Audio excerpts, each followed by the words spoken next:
So good morning, everyone. Thank you for coming along today.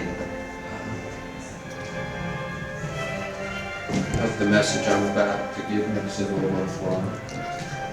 If not, there's always community and we can have a coffee together.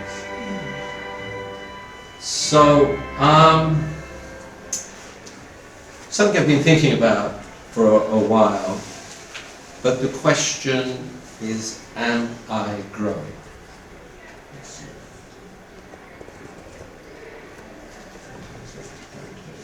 Moving forward. Right. Now, that sounds like a simple question, just 3 words. Am I growing? But within that, there are a number of other questions that maybe we need to ask first. One is, who am I? What do we mean by am I growing? Certainly, I know that my physical body is growing because I can put myself on the scales and I know I'm not as slim as I once was. But we all know we're more than our physical bodies, don't we? Second thing is, what is growth? And especially, how do we measure it? And then, last I'd like to talk about, how does growth happen? Especially spiritual growth, we're talking about here. So, who am I? But if someone asks you the question, can you answer the question, who am I?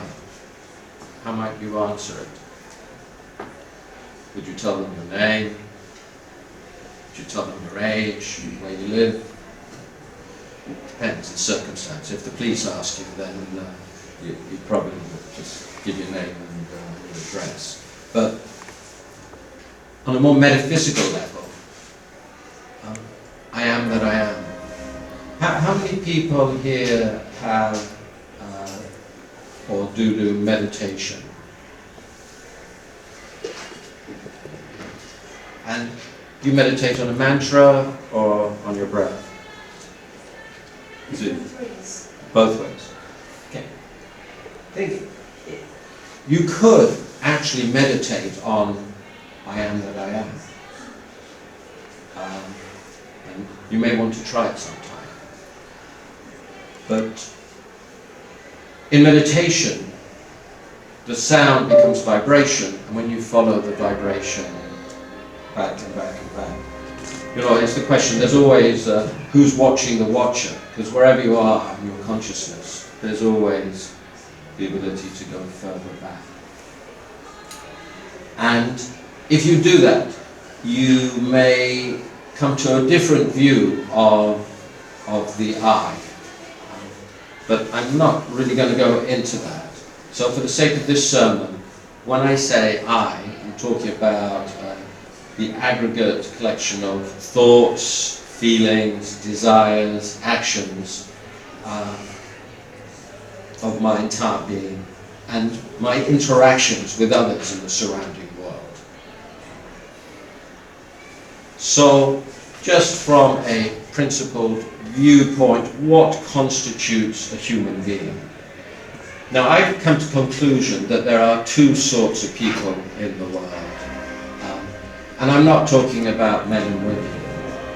I'm talking about people who believe we are spiritual beings dwelling in bodies, and people who think that we are just a body with attached functions that kind of appear as long as our brain is working. Now, I would imagine that everyone sitting in the room is in the first group. We see ourselves as spiritual beings. But if not, that's fine. But in the principle view, we have 2 parts to ourselves.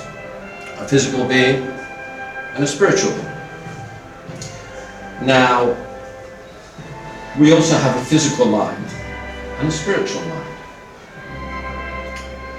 So, physical mind luckily we have autonomic processes so that they control a lot of things that happen in your body without you having to think about them. Because if you had to think in order to regulate your own breathing, for instance, or the flow of blood in your body, or all the other things that happen in the course of a day, then it would be rather difficult. So, luckily, with autonomic processes, these things happen automatically. But we also have instincts, and you can call these, if you like, animal instincts or bodily instincts. We get hunger, and we know that we should feed ourselves, or we get thirst, and we know that we should have a drink.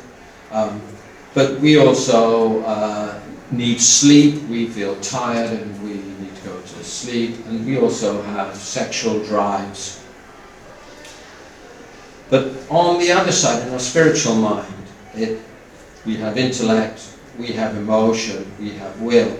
And there is an interesting dynamic that happens between our physical mind and our spiritual mind, because for 99.9% of our waking hours, our mind is active.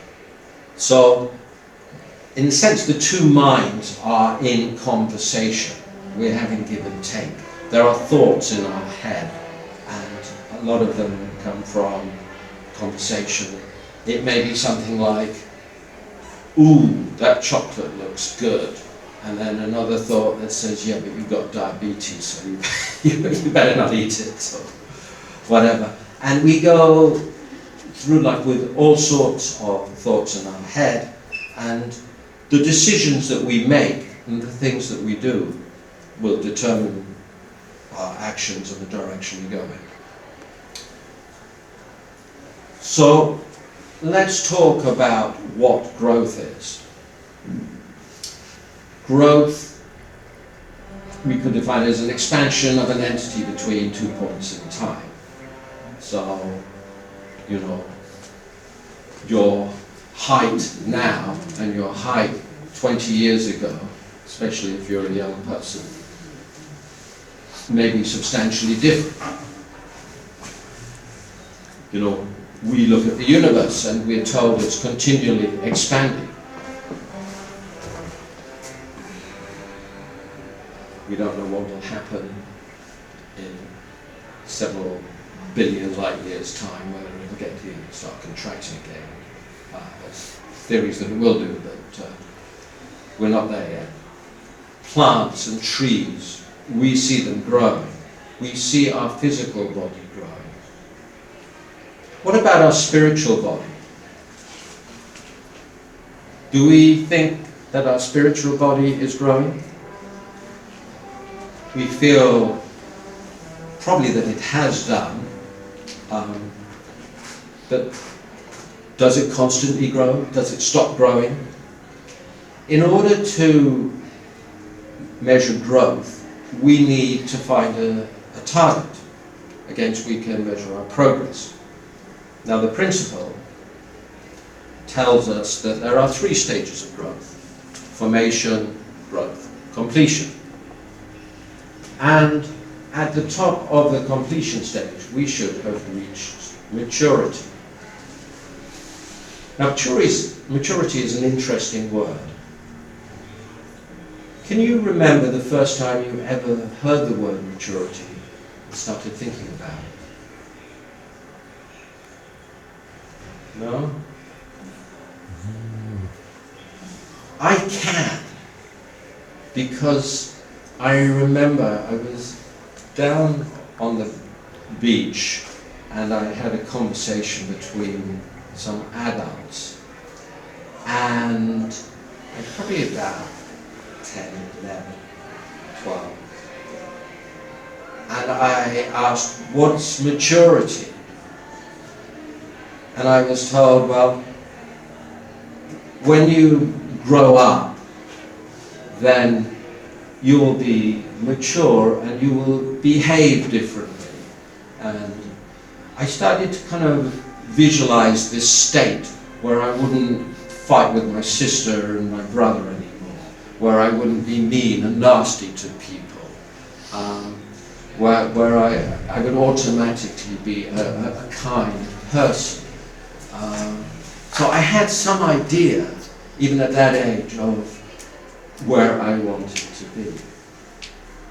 Now in the principle, we're told that ideally children should grow up believing their parents are perfect. And that's because our parents should be true parents, and as true parents they should be channels for God's love. And I think, or I believe, that we shouldn't really need to talk about God. We shouldn't have religions. That in an ideal world, children would just grow. They would experience their parents' love, and they would see their parents as a reflection of the divine. But I don't think there are many people in the world who really are mature, who have reached the standard. So, here's a question for you. Can you remember a time when you discovered that your parents weren't perfect?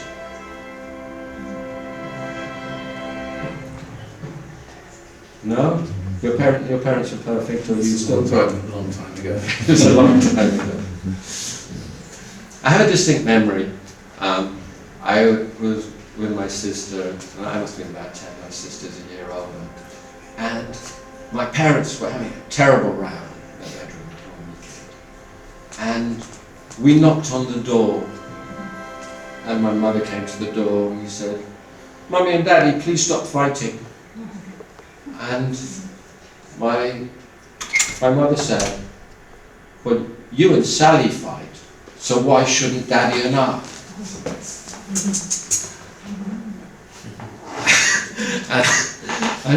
And we thought about that. And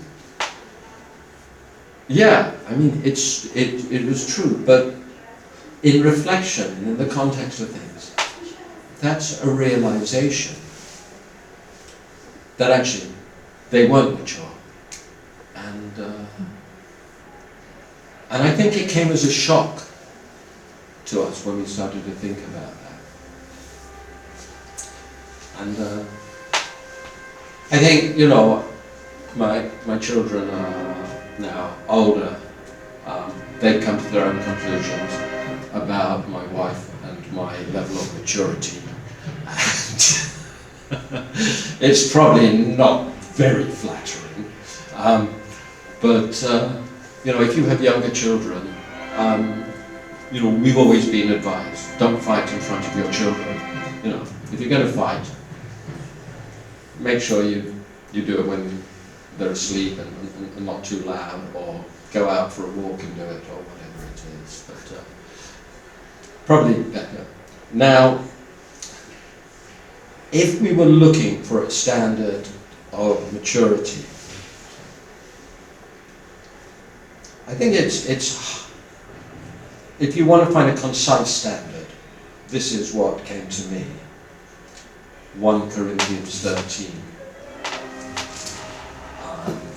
You're probably all familiar with this, yeah? Let me read it to you. I can start with reading it. "If I speak in the tongues of men or of angels, but do not have love, I am only a resounding gong or a clanging cymbal. If I have the gift of prophecy and can fathom all mysteries and all knowledge, and I have a faith that can move mountains, but do not have love, I am nothing. If I give all I possess to the poor and give away my body to hardship, that I may boast, but do not have love, I gain nothing. Love is patient, love is kind.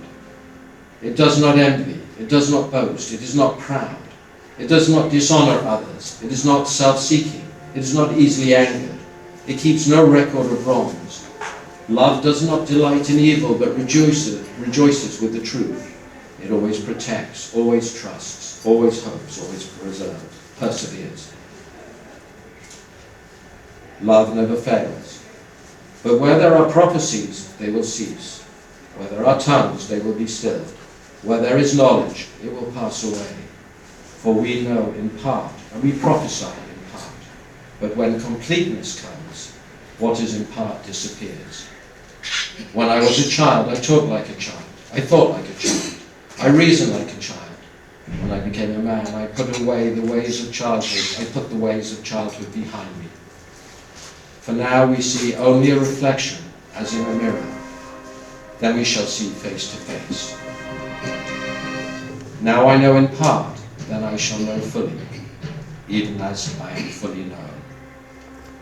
And now these three remain, faith, hope, and love, but the greatest of these is love.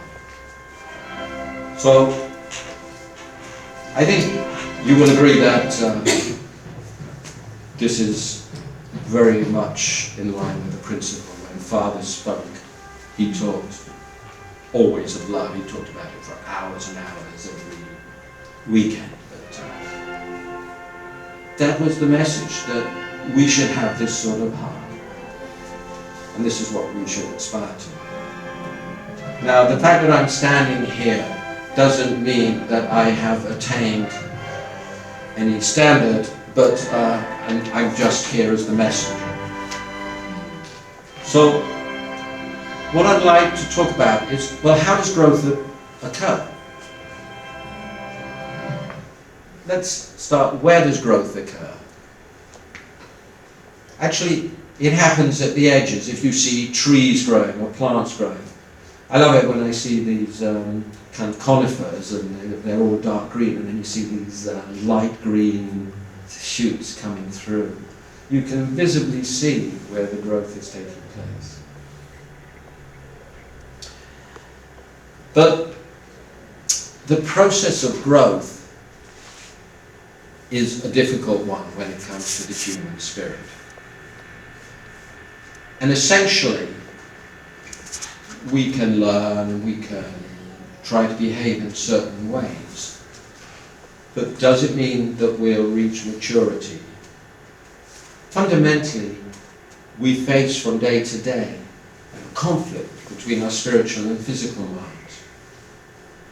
You know, whether it is to do with food, sleep, or sexual desires, there's something that says, oh, you shouldn't do this, and then there's another thing that says, yeah, but it's enjoyable, or whatever it is. And often, we don't follow this spiritual mind, but we follow the physical mind. And I think that if you look at the world around us, and you say, well, how many people are in tune with their spiritual mind and following the dictates of their spiritual mind? How many adults especially? I think you'd come to the conclusion that it's probably less than 1%. Your own figures. But, you know, so many things. Even I think like the Ten Commandments and things like thou shalt not commit adultery. To so many people in the world, oh no, that's something of the past. That's passing. So the process of growth is actually a process in which we deny ourselves, we set up situations where we can gain self-control, where the spiritual mind can master the physical mind. You know, we talk about it as kids, delayed gratification. I had an interesting experience last week. My sister got contacted by an 88-year-old lady, or daughter of an 88-year-old lady, and she was our nanny about 65 years ago, and we had a Zoom call and talked with her. Her mind is still very, very good, and she was, you know, strong Christian all her life. But one of the things my sister said, oh, I always remember about you, Nanny Eunice, was one fancy and two plain. And when we came home from school, we had tea and we had a box of biscuits. And the fancy ones, and you might remember some of these, they had kind of like the sugared coating on top. But the plain ones were just plain biscuits. And we had to discipline ourselves. We were allowed one fancy and two plain biscuits for our tea. But yeah, I mean, if it starts young and kids are trained, then there are habits that can last for life. But still, as we grow, that will not automatically make us mature. Now, those who joined the movement many years ago can remember it was probably quite more strict in some ways than it is now. We would do 3-day fasts quite regularly, or I would do, I don't know about everyone else, but I do remember someone was fasting every other day, depending on their situation. But essentially, growth happens beyond our comfort zone. But most of the time, we organize our lives to stay within our comfort zone. We know the sort of things we like, we know the sort of things we don't like, and we try to arrange our life so that we don't really come up against the things we don't like. But religions have recognized that, and they try to set up sort of disciplines that set our spiritual mind and our physical mind in conflict and enable us to attain some victory by having the spiritual mind dominate the physical mind. So fasting, vigils, abstinence are part of the religious path. But there's a philosopher called Gurdjieff who I read a lot in my youth, but he said something very profound. He said, bearing the manifestations of others is the most difficult thing in life. Mm-hmm. That, I think if you're a hermit and you live by yourself, that's a bit of a cop-out, really. Mm-hmm. But to be part of the world and interact with people, and especially people you don't like, or that you have had some sort of conflict with, or whatever it is, and overcoming those, the basis for the feelings and the difficulties and the barriers that arise with those people. And if that person happens to be your spouse, because Father put you together with your spouse and you made a decision at that point, Father, I'm going to love and honor this person for the rest of my life, then you could be in a very long cage fight for the next 20 or 30 years. So, the best way, and I think, in the early days in fundraising, people traveling together, smushed together in a van, or living in a centre with, 15 people in a bedroom, kind of sleeping bags all on top of each other, and getting up at 5 in the morning to have prayers. That actually was the spiritual discipline. And I think, although it wasn't mapped out as a spiritual path, I think the way that things were arranged in the early days, and maybe even now, I don't know, because I don't go to Dunn or to the other things, but maybe to some degree in OLT, there's still ways to experience that discipline. But I think a question that has come to me a lot recently is, can we remove the basis for negative give and take permanently? I mean, the fact that you've overcome some temptation and overcome it maybe 2, 3, 6 times, and it goes away, will it come back? And I've noticed recently adverts for courses on how to stop intrusive thoughts, which makes me believe that it's a major problem for people, and especially for mental illnesses. You know, because fundamentally we understand we're surrounded by a spiritual world, and if we make the right conditions, then we can in some way liberate ourselves from the spiritual world around us. The principle, as I understood it originally, was, well, if you go through the same situation as someone who's gone into the spiritual world and you have a different reaction to them, for instance, if you end up loving your enemy instead of harboring resentment, then somehow you can liberate your ancestors. And that was always my view of spiritual liberation. Now, that leads me on to quite a contentious topic, and you can draw your own conclusions. But do we grow by making monetary donations? Well, I think we can lessen our attachment to material things through making monetary donations. But I think also that the heart with which they're given is important.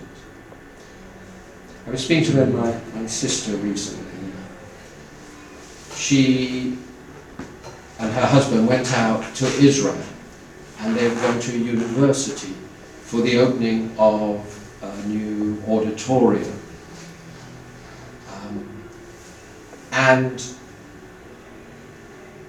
My brother-in-law, he's done very well financially, and he's also supported causes in Israel. And they made a donation to the university, and there's a room with the Sally and Benny Nemini auditorium written on it. And I always thought, well, that's a bit odd actually, because if Benny's the one making the donations, well, is it the Sally and Benny? But he's not bringing them on. And I said to my sister, oh, when you went there, I said, how did you feel? And she said, frankly, I was embarrassed.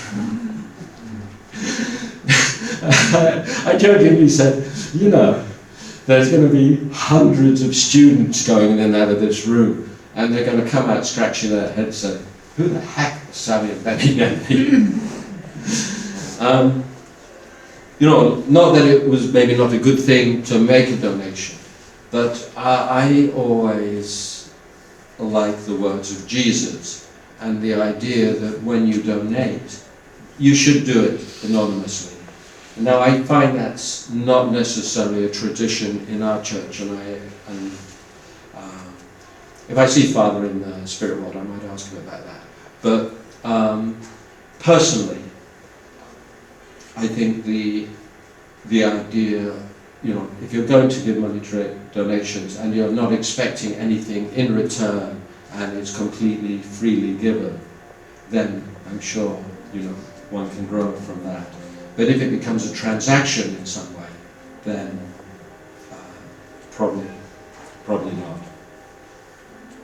And the last question on that text is, do we grow by reading religious texts daily? We have tradition inside our movement, and I have to put my hand up and say, I don't really. You know, you probably find yourself, you've got a stock prayer. I don't know if you're like me, but you have a stock prayer that you can wheel out for grace. And sometimes you think about the words, but very often they go very fast. Okay, so one final question, and this is a challenge to the older members in the audience. Do we stop growing as we age? And this is certainly something I think about. You can see okay what physically, actually, old people can shrink. There's illness, there's weight loss, there's poor posture, they're not as tall as they used to be.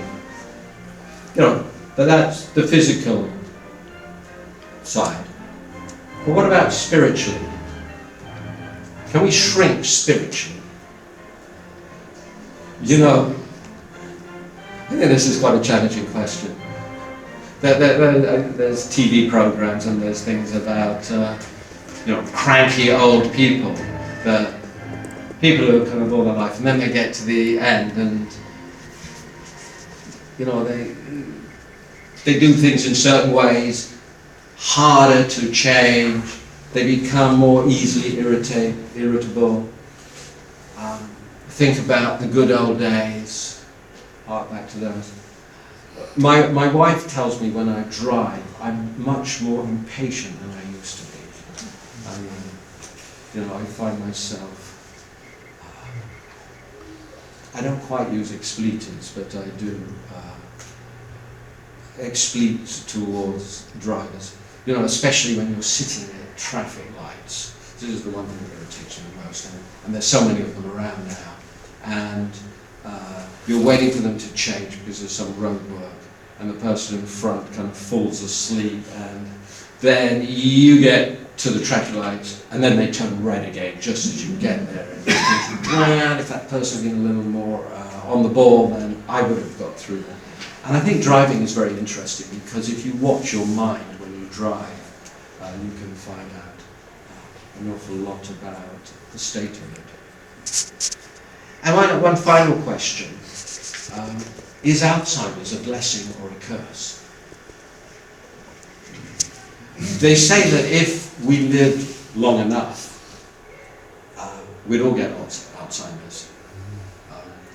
Certainly, with the passing of age, I think some of us can probably testify that the memory's not as good as it used to be. But I may have told the story, but I remember going to visit my mother in a care home, and I'd visit regularly, and I got to the point where she didn't really recognise me. You know, sort of there was a kind of a blankness there, and people used to say, "Oh well, doesn't it worry you if your parent doesn't recognise you anymore?" And I said, "No, not really, because I think she's become a lot nicer now that she's lost a lot of the negative stuff that used to go on in her head. And all she does is just respond to heart. And when, you know, these big nurses come up to her and they say, 'How are you, Maureen?' she used to just lie down. And, you know, 5 years earlier, 10 years earlier, that wouldn't have happened." And I have a kind of a theory that Alzheimer's is actually helping people prepare for the spirit world by kind of helping them forget a lot of the negative stuff that went on in their life. But I don't know, I'll let you think about that. If you think of it as a blessing, that's probably a good place to stop. But I'm going to stop anyway. So, thank you very much.